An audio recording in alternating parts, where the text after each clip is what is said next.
Open ಮಾಡಿದ್ರೆ ಆನೇ ಆಗ್ತಿಲ್ಲ camera. Power button ಒತ್ತಿದ್ರು on ಆಗ್ತಿಲ್ಲ, ಏನು ಒತ್ತಿದ್ರು ಆನ್ ಆಗ್ತಿಲ್ಲ. ಅದರಲ್ಲಿ 2 ಬಟನ್ ಬರುತ್ತೆ ಕ್ಯಾಮ್ರಾದಲ್ಲಿ. ಸೈಡ್ ಇದು ಕ್ಯಾಮ್ರಾ ಅಂದರೆ ಈ ಕಡೆ ಸೈಡಲ್ಲಿ ಒಂದು ಬಟನ್ ಬರುತ್ತೆ, ಮಿಡ್ಲಲ್ಲಿ ಒಂದು ಬಟನ್ ಬರುತ್ತೆ. ಮಿಡಲಲ್ಲಿ ಒತ್ತಿದ್ರೆ ಸ್ಟಾರ್ಟಿಂಗ್ ರೆಕಾರ್ಡಿಂಗ್ ಅಂತ ಬರುತ್ತೆ, ಆಮೇಲೆ ಹಾಗೆ ಸ್ಟ್ರಕ್ ಆಗಿ ಹೋಗಿರುತ್ತೆ. ಆ ಥರ ಆಗ್ತಿತ್ತು. ಆಮೇಲೆ ಸ್ವಲ್ಪ ಹೊತ್ತಿಗೆ ಅದು ರೆಸ್ಪಾನ್ಸ್ ಇಲ್ಲ, ಏನೂ ವರ್ಕ್ ಆಗ್ತಿಲ್ಲ. ಫುಲ್ ಹೆಡ್ ಕ್ವಾರ್ಟರ್ಸಿಗೆ ಶಿಫ್ಟ್ ಮಾಡಬೇಕು ಅಂತ ಹೇಳಿದ್ರು.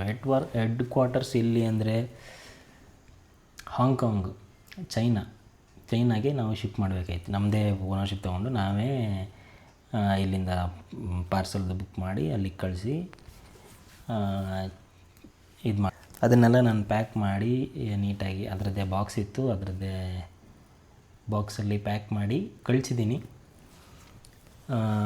ಮುಂದೇನಾಗುತ್ತೋ ಗೊತ್ತಿಲ್ಲ.